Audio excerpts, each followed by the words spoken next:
Hey guys, welcome to Sukanya world channel. So இன்றைக்கி நம்ம வீடியோவில் டே இன் மை லைஃப் அதுலேயும் குக்கிங் வந்து பார்க்கலாம். ஸோ வீடியோவை ஸ்கிப் பண்ணாமல் ஃபுல்லாக பாருங்கள்.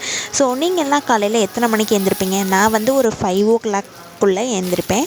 ஸோ எங்கள் அத்தை எனக்கு முன்னாடி எழுந்திரிச்சிருவாங்க. ஸோ அவங்க வந்து சாம்பார் வைக்கிறதுக்கான பருப்பு வேக போட்டுருவாங்க. அதுக்கப்புறம் சாதம் வைக்கிறதுக்கு அரிசியை ஊற போட்டு உலையும் வச்சுருவாங்க.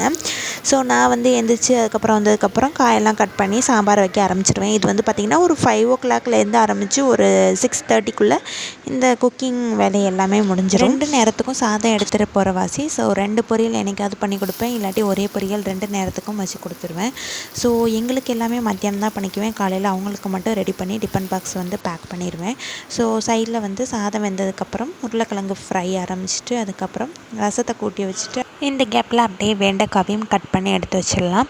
ஸோ சாம்பார் முடிஞ்சதும் நம்ம ரசத்தை தாளிச்சிட்டு ஸோ அதுக்கப்புறமேட்டுக்கு வெண்டைக்காய் பொரியலும் நம்ம ஸ்டார்ட் பண்ணிடலாம். ஸோ இன்றைக்கி வந்து அடை தோசை அப்படிங்கிற வாசி நம்ம வந்து சட்னி அரைக்க தேவையில்லை. அது பெரும்பாலும் நாங்கள் வந்து சுகர் தான் யூஸ் பண்ணிக்குவோம். ஸோ சட்னி அரைக்க தேவையில்லை, அதனால் ஒரு 6 o'clockலாம் நமக்கு முடிஞ்சிடும் எல்லா வேலையும்.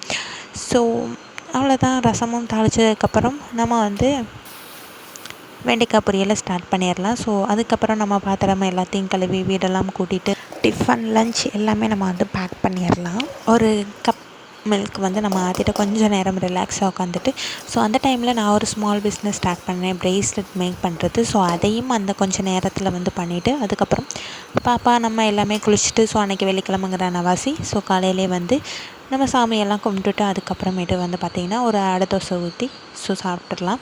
ஸோ அடை தோசை ஊற்றி காலையிலே சாப்பிட்டு அதுக்கப்புறம் எல்லாமே ஃப்ரீ டைம். ஸோ அதுக்கப்புறம் பார்த்திங்கன்னா ஒரு 11 o'clock போல் அரிசி ஊற போட்டு ஒரு 11:30க்கு சாதம்லாம் வச்சுட்டு அதுக்கப்புறம் எங்களுக்கு வந்து பார்த்திங்கன்னா கொத்தவரங்காய் பொரியல். ஸோ அதுக்கான காய் எல்லாமே கட் பண்ணிவிட்டு கொத்தவரங்காய் பொரியல் ரெடி பண்ணி ஸோ மத்தியானம் ஒரு 1-1:30க்கெலாம் வந்து சாப்பிட்ருவோம். அதுக்கப்புறம் எல்லாமே வந்து ஃப்ரீ டைம் தான்.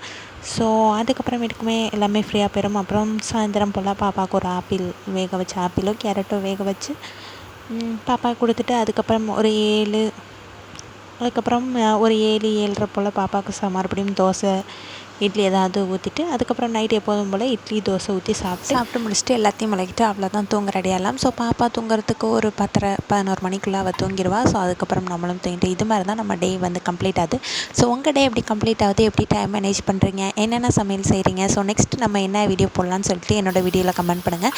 ஸோ உங்களுக்கு இந்த வீடியோ பிடிச்சிருந்துச்சுன்னா மறக்காமல் சப்ஸ்கிரைப் பண்ணிவிட்டு கூடவே பெல் ஐக்கானும் கிளிக் பண்ணிக்கோங்க. அப்போ தான் உங்களுக்கு அடுத்தடுத்த வீடியோ அப்டேட் ஆகும். ஸோ மறக்காமல் அடுத்து நெக்ஸ்ட் என்ன வீடியோ போடலான்னு சொல்லிட்டு என்னோடய வீடியோவில் கமெண்ட் பண்ணுங்கள்.